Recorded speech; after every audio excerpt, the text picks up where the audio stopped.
Max Ehrmann once wrote in his diary, "I should like, if I could, to leave a humble gift, a bit of chaste prose that had caught up some noble moods." And this urge inspired Desiderata. So, Desiderata by Max Ehrmann is our topic today. Welcome to One Stop All Poetry Solution. Today we are going to talk and discuss about Desiderata, written by Max Ehrmann. This video on Desiderata will be divided into two parts. In the first part, I will discuss all the background information, including the theme, the figures of speech, and everything that is relevant to the poem. In the second part, we will get into the details of the poem, which once if you start reading, you will understand that it is quite simply stated and how much relevance this poem is in today's world. So first, we are talking about the background. Desiderata is a prose poem. You will see that if you get into the details of the poem and as you read the text, you will realize that this poem is written differently, unlike the other poems that you have read earlier.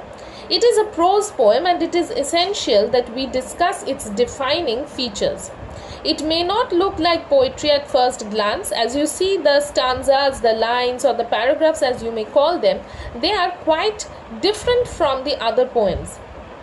It usually has neither the shape nor the rhythms or rhyme that are often regarded as the distinctive features of the poetry.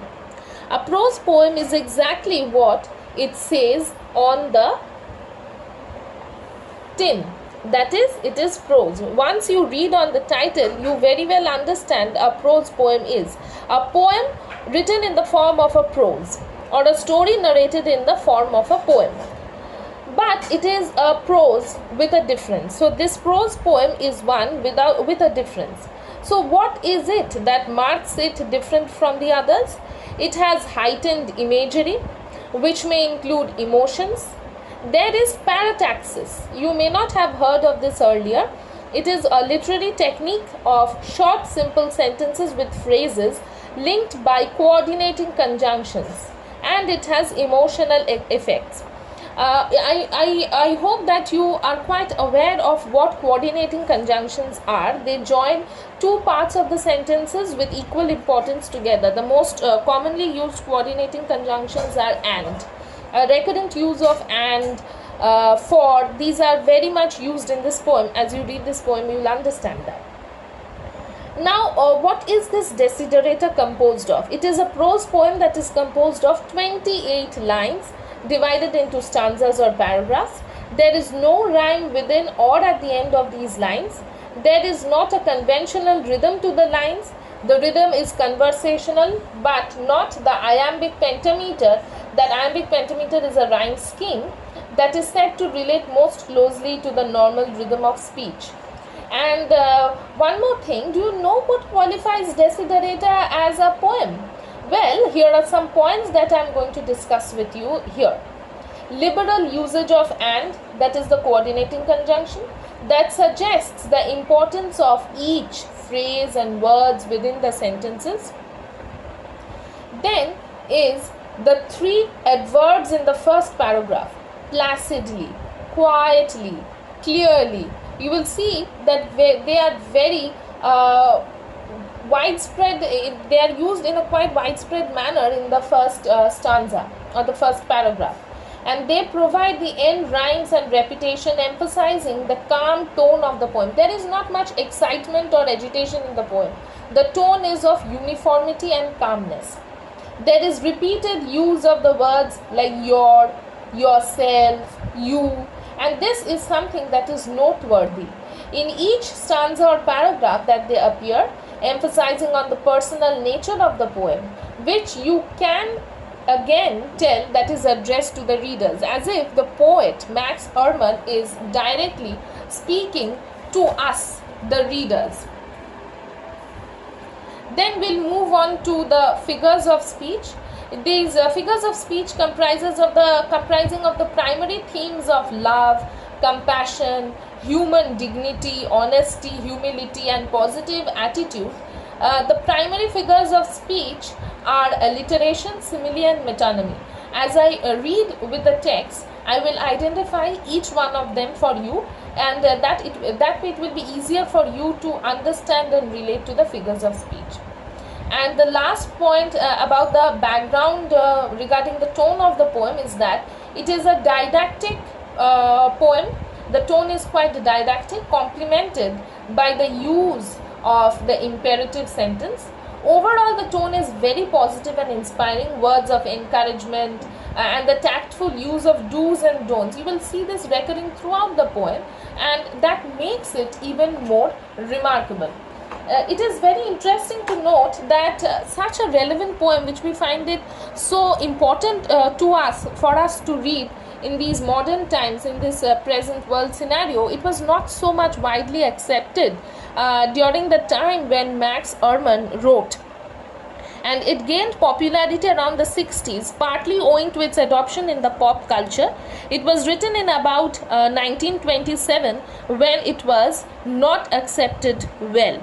Now, what is this word desiderata? We are now getting on to the second part of this video, where I will explain you the stanzas and the meanings along with the figures of speech that I spoke about earlier just now. Now, what does desiderata mean? If you translate it loosely, it has been taken it from Latin. Desiderata means the things desired. So, without much ado, we are now diving into the poem.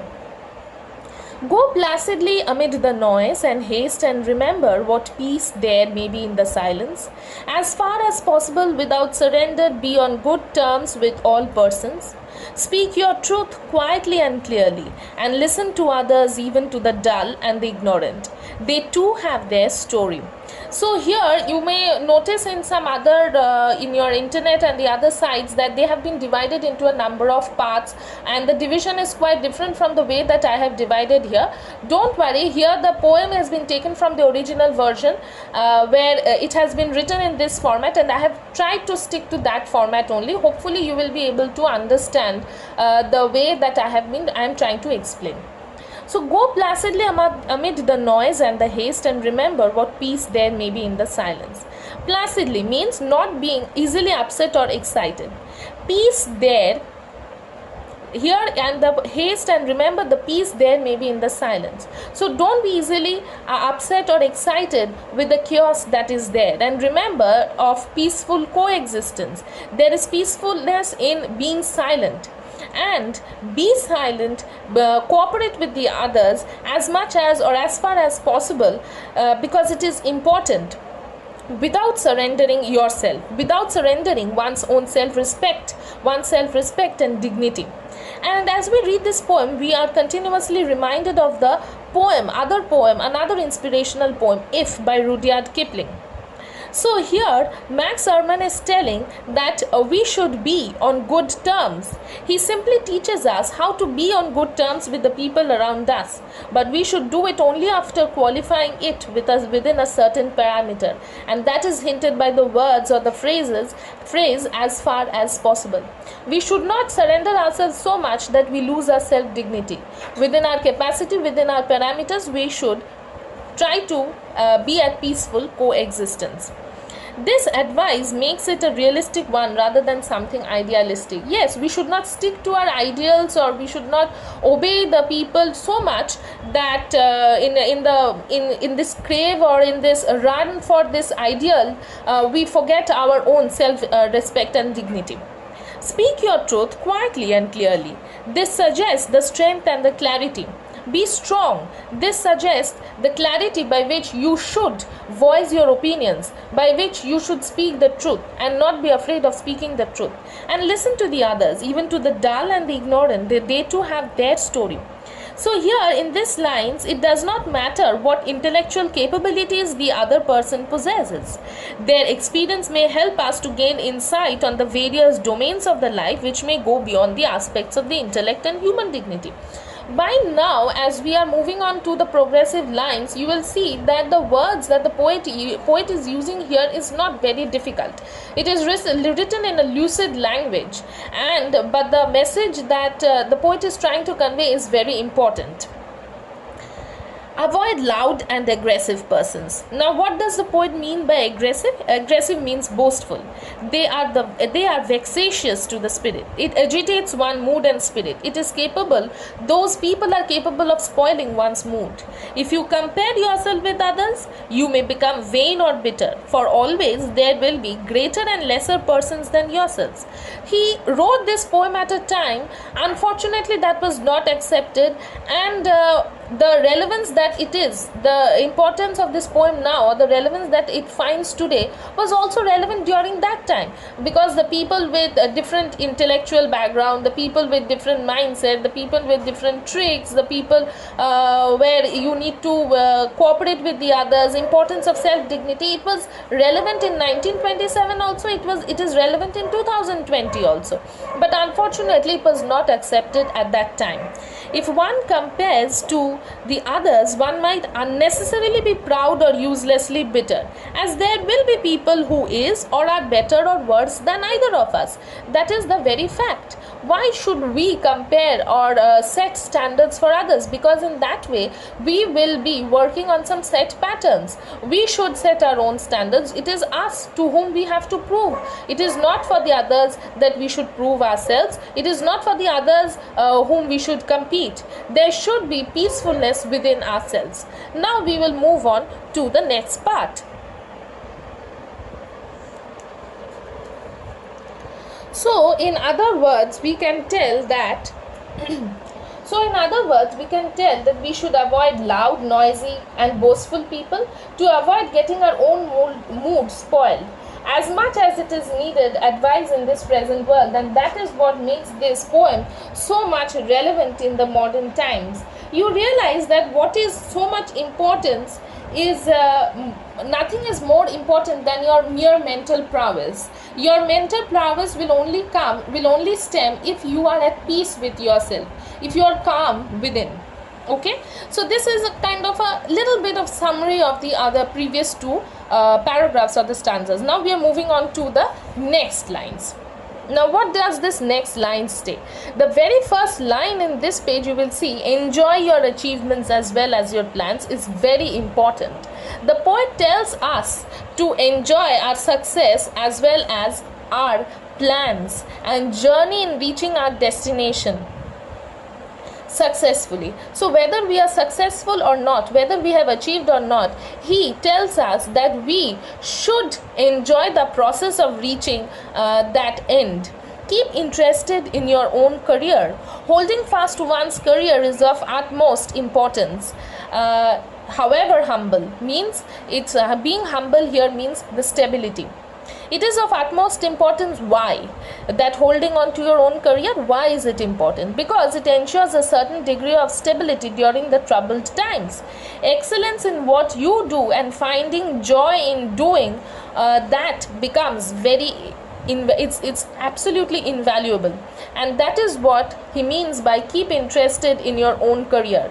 Be interested in your affairs, or in other words that we say in the colloquial language, mind your own business. It is a real possession in the changing fortunes of time.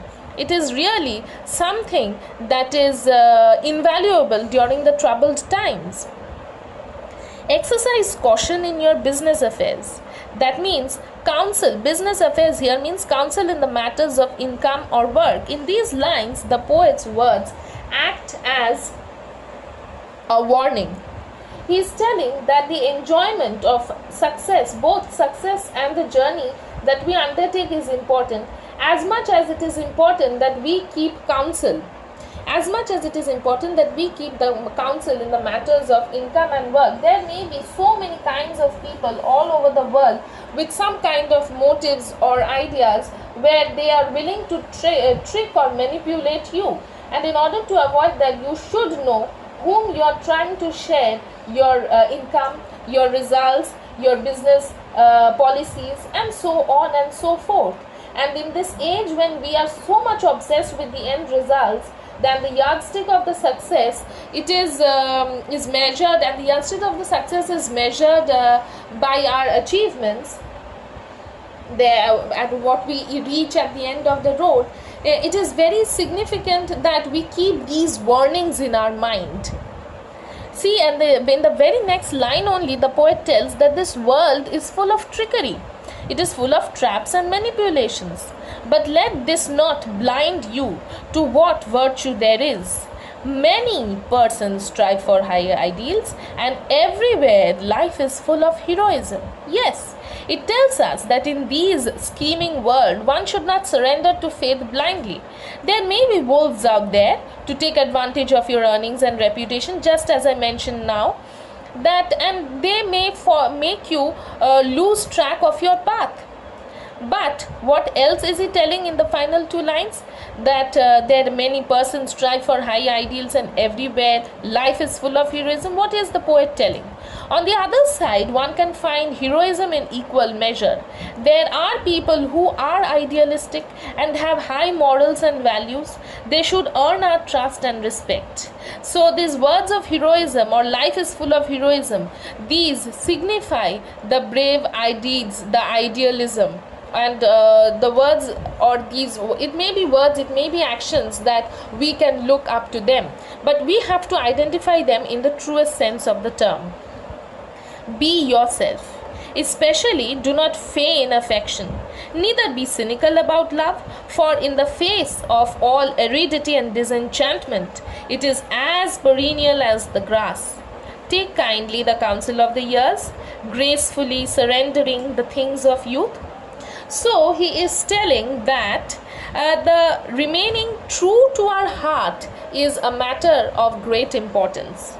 Especially do not feign affection, do not pretend to be affectionate towards anyone, neither be cynical about love, don't be distrustful or mocking about love, because in the face of aridity, see, for here, for I remember I told you about the coordinating conjunction. Here is one example, one glaring example. For in the face of all aridity, because in the face of, or in the times of aridity, here the lack of life or hope, and disenchantment means disappointment or disillusionment, it is, here it refers to love.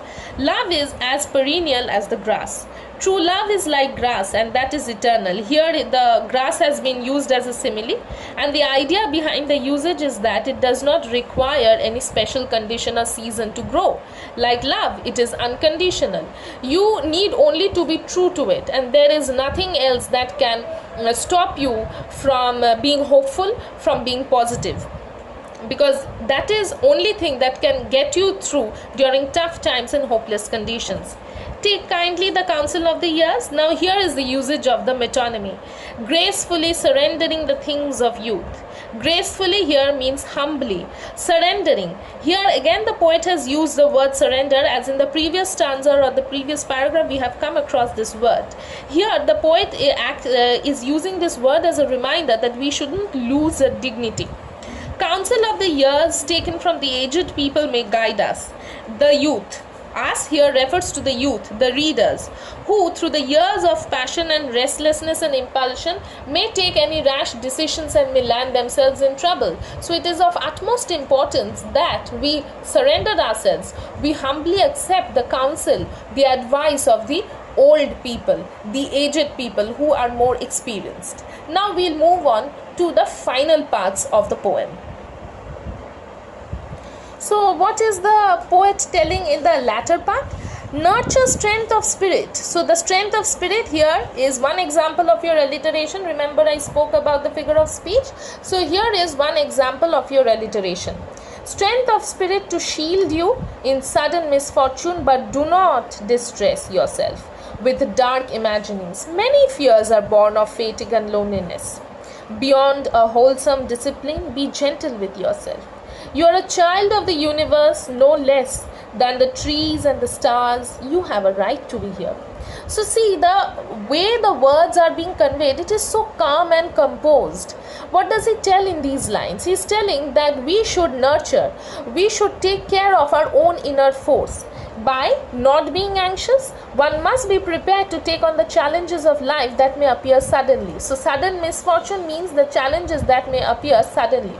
But do not distress yourself with dark imaginings.